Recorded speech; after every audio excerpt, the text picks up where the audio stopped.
So this is the homeschool table where we have all of our baskets out.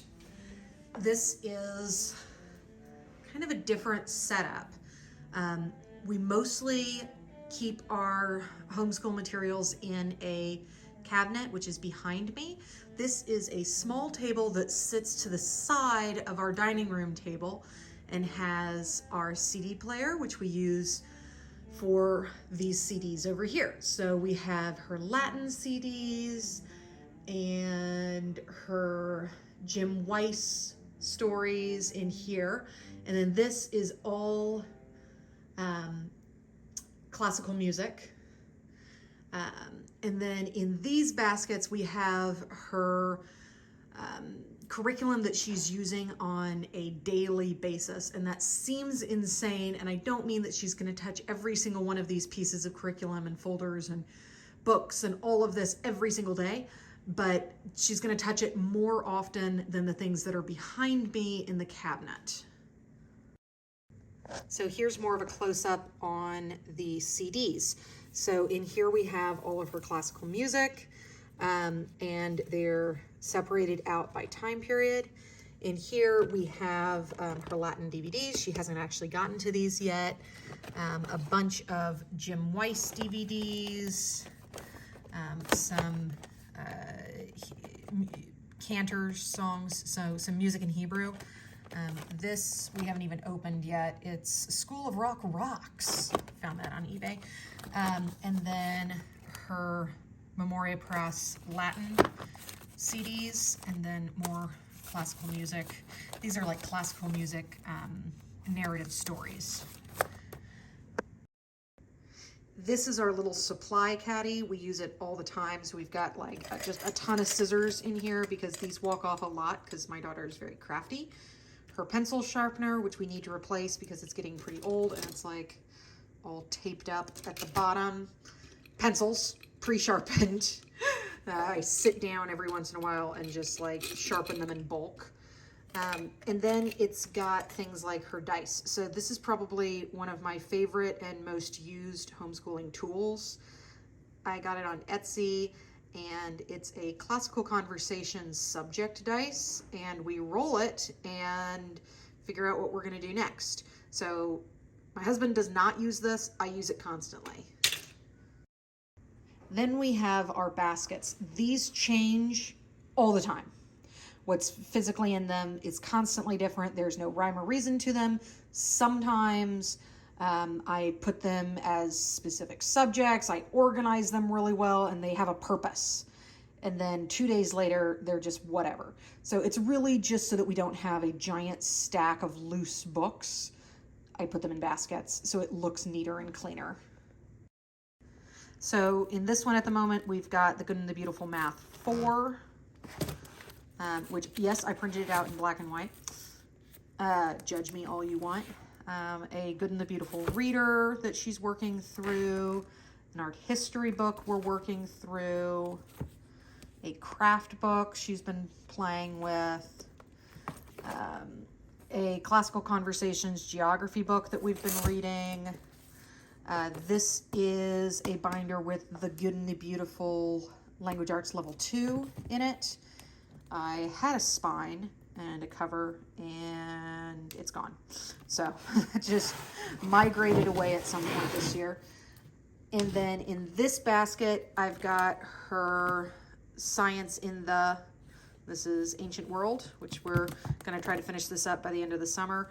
The history books that she's working through at the moment are these two. So one is A History of the Middle Ages, from 950 to 1450, and it is dense. Like, I tried reading it to her and I was like, this is one Dad's gonna need to read to you because it is hard for me to physically read. I'm dyslexic, and when you get to a certain level of text, it is actually difficult for me. So like, I can do it, but man, it was like just mentally taxing to read at that level. And then like the cover looks so like young and sweet, but no, not at all. And then the other one that we're working through at the moment is this one, and it's through a series that we have that goes through the ancient and medieval world. I want us to be reading these more often because it's a really nice textbook series. So this one is specifically looking at Southern and Eastern Asia in the Middle Ages. And it is really cool because, you know, it's a lot of stuff that is honestly kind of difficult to find information on these specific cultures. And I got this book from libraries and educationalresources.com. They have great sales. And I really love this series. I wish we did it more often. But we just kind of, we are going to try to read all the medieval ones this summer. Then she's working on Usborne Complete Shakespeare. She's reading one play a week as a book club with some cousins. We actually just finished this, so I need to put this back in the cabinet. We read 4 of the Circumference books, and I think I'm going to end up buying more because she really loved them. This is her history coloring book that she's working on at the moment. That's kind of what it looks like. I like giving this to her so she has a hands-on thing that she can be doing while she's listening to history.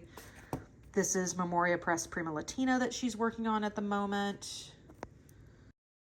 This is my daughter's little map folder that she's been working on.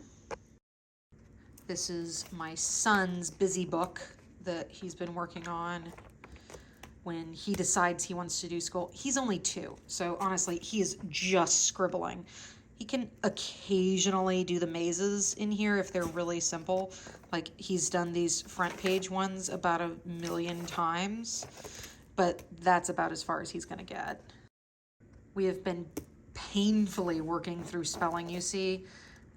We're 145-ish pages in, and oh my goodness, I want to just stop it and move on to the next level because it's taking forever, and it's easy. It's just time-consuming and tedious at this point, but I'm also like, well, we only have this tiny little bit left. Let's just finish this thing. We've worked so hard, but you know, that's more for me than her at this point. This is her Explode the Code level 4. This is probably not age appropriate at this point, but she is a slow reader, and we started with level 2 about this time last year, so I'm actually okay with her progress on it. This is Memoria Press Geography 2. She's already finished the first unit of this, which went through all the countries in Africa. This is still out here, and I need to put it away because we actually have finished this now. But this was the teacher's guide for the Book of the Ancient Romans, and she has completed this. This is her Beast Academy. Beast Academy is her Reach Math. So she has an on-level math, a Reach Math, and an Easy Math. And this is her Reach Math. So it says 4, but it's not really 4th grade math. You know, it's for older kids. So I don't remember exactly what the ages are that you're supposed to do these things in, but that's a little bit about what it goes over. So yeah, it's a program that's for 8 to 13-year-olds. So there's that. This is an art history timeline book that is just kind of a reference thing for me to pull out every once in a while and read to her. This is another art history book that I just kind of want to have on hands because it kind of relates to what we're learning about in history. So just so she can look at it. This is another art history book that I got on the Middle Ages just for me to read to her. We don't do art history like on a regular basis. We usually do it on Saturdays. Another coloring book she's working on. Another coloring book that she's working on. This is her Brain Quest. She refuses to do the full year ones. She only likes doing the summer ones because they have these like maps at the end that she really likes. They're super easy and super fun and, you know, below her level in most subjects, so she really gets a kick out of them. This is primary mathematics. This is her Singapore math. This is her like, what do we call this? Her below level like review math. So we don't do it on a regular basis. This one she just started. So like she did the level 1 A and B last year as a review, just because like when you get into, you know, the higher grade levels, it's good to have review stuff. This has been really cute. I've been reading her this book of Knights and Nobles. And here's the cover page for it. So if you happen across this book, highly recommend. It's absolutely gorgeous. And she's been really loving it. And it's actually at a pretty nice high level for a picture book. So it's not a picture book that we just sit down and read in one setting. We read like one chapter of it at a time. And it's pretty lengthy. I don't know if they had page numbers. Yeah, it's over 100 pages. Page numbers. This is her Life of Fred. We just put away Life of Fred Fractions, which is like middle school. And we're going to start back over at Apples and do the whole thing again. I remember last time we read Apples, we read it in like 24 hours. So we will do it again. It's a nice, fun, slow-paced read aloud. This is her Hebrew pre-primer that we've been working through. It's pretty non-consumable because the way we do it, so there's not really much to like show you. Like the marks in it were honestly made by the last person who owned it and not by us, because we do it with her and we don't use it as a consumable. But that's her pre-primer. And then this is her Religious Studies Curriculum, Basic Judaism for Young People. And we really love it. This is the third level of it that she's done this year. So that's fun. It is a very old school, like 1980s book, but we absolutely love it. All right, and that's everything on the table.